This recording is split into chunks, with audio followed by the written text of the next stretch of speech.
Okay, so the orientation shall emphasize the goals of oral reading and the role of parents or guardians in supporting the learners. Pwede nga isa ng matap ang barangay. Kung may libre pa naman, so pas lang yung boat. Ano, may ipilit, mas kailangan sa labat, tapos sarong tinapay. Pag ano akin, galing naman niya sa Pilipinas na. Tatry tadaan ng sikap.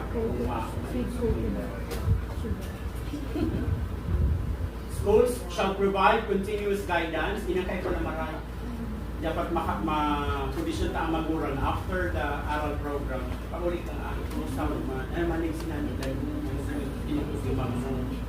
Para dapat may dikit mo kung mga assignment. Kung labaon, nakakasarong libro ng assignment bin. Makatarong nga, checklist na yan. So dapat kung may question ka lamang kang sarong ka lamang nakapin. Saka na rin para at isa mag-usa o sa haro, pwede kang pwede si mama niya. Partnership. Pwede daw ang PTA mo kung isa na kung LG mag-provide yan ang pinaka kada school baga bukan lang ng baga every month may utang yung salary may allowance na ba ng 2.5 kasi yung mga date na nakalaw sa kahit kung pwede kung graduate lang na kayo mo magpapasa sana magkaano kita kaya.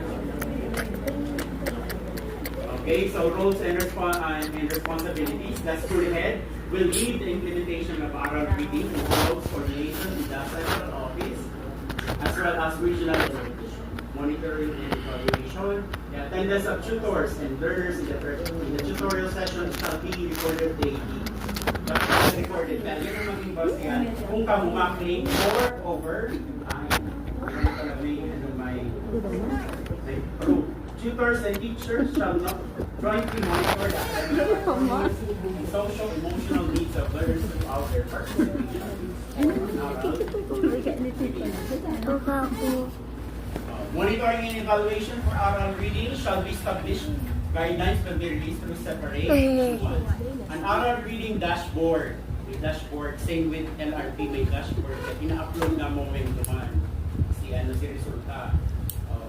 Shall be developed to help track online kaya mamomonitor kang national office kung ano nangyayari na sa baba. Track learners' attendance and progress as well as the outcomes of the program. Guidelines shall be provided in separate issuance. Magandang reflection sessions among tutors, classroom teachers, and reading coordinators shall be organized periodically to discuss successes and challenges